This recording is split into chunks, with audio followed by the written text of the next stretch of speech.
Right, let's get straight into this explainer. The Mastermind's Gambit, Hannibal Barca, and the Second Punic War.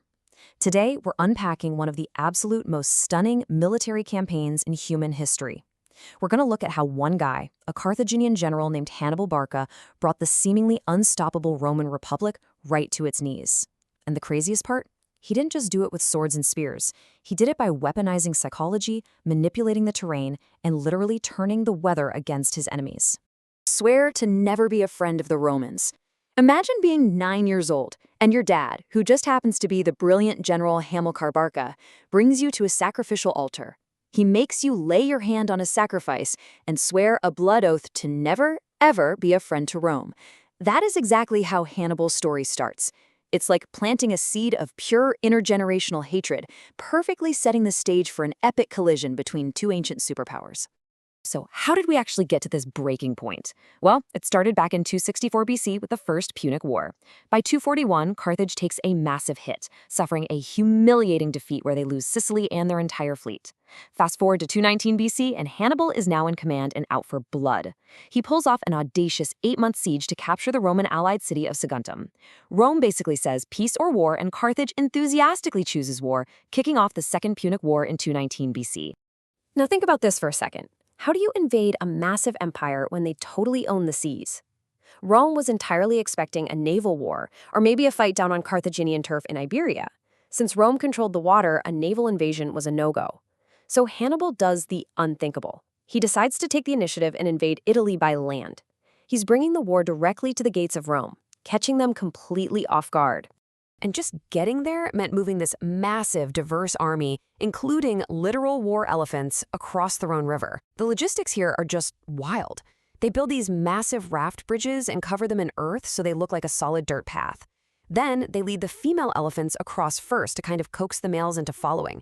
Some of them actually panicked and fell in, which drowned their handlers, but the elephants themselves survived by using their trunks to breathe underwater.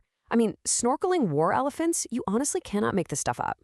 But the river was really just the warm-up. Then came the Alps. 15. That is how many brutal, agonizing days it took Hannibal to cross those mountains. We're talking freezing conditions, deadly landslides, and getting constantly ambushed by hostile mountain tribes. His exhausted guys even had to rebuild narrow mountain paths from scratch just to squeeze the elephants through. A total nightmare, but an absolute masterclass in operational genius. But man, the cost of that crossing was just staggering. Look at this drop-off. Hannibal started out with roughly 50,000 infantry and 9,000 cavalry. By the time he finally stumbles down into Italy, he's left with a severely depleted, half-starved force of just 20,000 infantry and 6,000 cavalry. His army was physically decimated. Yet, incredibly, his psychological war against Rome was just getting started. Because once he's in Italy, Hannibal didn't just fight with standard military tactics. At the Battle of Trebia, he basically weaponized the elements themselves. Here's how he played it. He knew the Roman commander, Consul Longus, was super impatient and hungry for glory. So Hannibal sends his light cavalry to goad the Romans into attacking at dawn. He manipulates them into wading across the freezing Trebia River in late December, totally before breakfast. Meanwhile, Hannibal has 2,000 hand-picked elite troops, led by his brother Mago, just chilling in a bramble patch. The freezing, starving Romans hit the warm, well-fed Carthaginian line, and boom, Mago's men spring a devastating rear ambush. Up to 20,000 Romans were killed. And he uses that exact same psychological warfare at the Battle of Lake Trasimene. This time, it was a blind ambush. Hannibal burns the Italian countryside to absolutely enrage the arrogant consul Flaminius, drawing him into a reckless chase. He lures the Roman column into this narrow little path, squeezed right between a steep hill and a foggy lake. Hannibal hides all his troops in a long line up on the hills, completely invisible in the morning mist. As the historian Livy put it, the Romans learned, before they could clearly see, that they were surrounded. When the trap was sprung, it was just chaos, a brutal downhill slaughter. The surprise was so absolute that these soldiers were fighting for their lives and completely ignored a massive earthquake happening right beneath their boots. An earthquake so violent it supposedly brought down mountains. 15,000 Romans died right there against the blood-tinted lake. Okay, so at this point, the Roman Senate is officially panicking. They appoint a dictator, Quintus Fabius Maximus. Now, Fabius is smart. He realizes Hannibal feeds entirely off momentum and flashy victories to win over allies, so Fabius adopts a really unpopular but super effective strategy, cunctator, or the delayer. He completely denies Hannibal direct battle, shadows his army, picks off foragers, and just tries to grind Hannibal down through sheer attrition. It was a solid plan, but come on, you can't just box in a mastermind. When Fabius finally does manage to trap Hannibal in a mountain pass, Hannibal pulls off the flaming oxen ruse, one of the most bizarre and brilliant escapes in military history.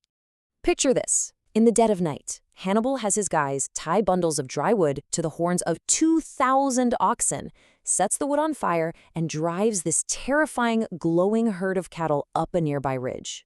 The Roman guards see this fiery procession, assume it's the Carthaginian army trying to break out over the hills, and totally abandon their post at the gorge. Hannibal just casually marches his actual army through the undefended pass in the dark, while the Romans are up there fighting bewildered cattle. Just brilliant. Let's skip ahead to 216 BC, where we see a fatal Roman flaw really rear its head. The Romans are so sick of delaying, so they elect two consuls to command the army on alternating days. You've got Aemilius Paulus, who's experienced, cautious, and likes those Fabian tactics. And then you have Terentius Varro, who's young, hot-headed, and absolutely starving for glory and a decisive battle. Swapping these two daily? Yeah, a total recipe for disaster. To crush this invasion once and for all, the Senate decides it's time for brute force. They assemble an absolutely staggering 89,600 men, 8 legions, the largest land force in the history of their republic, all marching south to annihilate Hannibal. They finally corner him at a small village called Cannae. It happens to be the impetuous Varro's day to command, and he's itching to crush his enemy on this flat, open plain. Which raises the ultimate question. Hannibal only has about 40,000 infantry and 10,000 cavalry. How in the world do you defeat an army double your size, out in the open? Well, the answer lies in this insane tactical setup.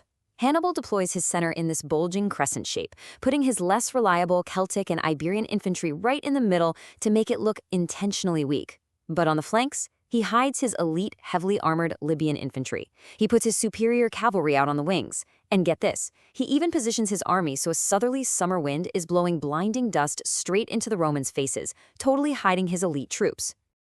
And the Romans take the bait perfectly. Their massive heavy infantry charges straight into that bulging center. Just as planned, Hannibal's center slowly yields, stepping backward under the pressure. The Romans push in harder, thinking they're breaking the line, but they end up packing themselves so incredibly tight into this massive wedge that they literally can't even raise their swords.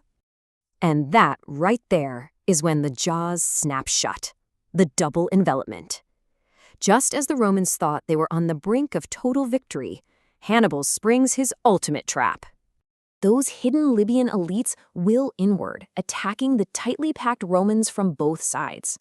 At the exact same time, Hannibal's cavalry, which had already chased off the Roman horsemen, comes roaring back and smashes violently into the Roman rear. It is a complete 360-degree encirclement, a textbook double envelopment against a force twice their size. The ancient historian Polybius actually wrote, "There is nothing more intolerable to mankind than suspense." Well, the suspense of that morning was instantly replaced by sheer, suffocating terror. The greatest superpower of the ancient world found its largest army ever hopelessly trapped in a vice of its own making. The masterpiece at Cannae. Honestly, what followed was less of a battle and more of an industrial-scale slaughter. In a single afternoon, tens of thousands of Roman soldiers were systematically cut down. It remains an immortal stroke of tactical genius that military academies literally still study today. But here's what you really need to take away from all this: the danger of arrogance.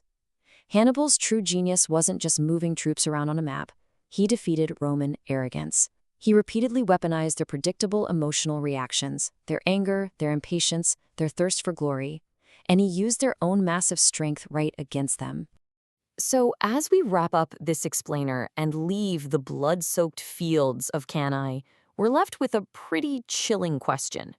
Hannibal had annihilated Rome's armies, But Rome was defined by this quasi-pathological inability to accept defeat. When an unstoppable mastermind breaks an immovable empire, but that empire absolutely refuses to yield, what is the ultimate cost of total war?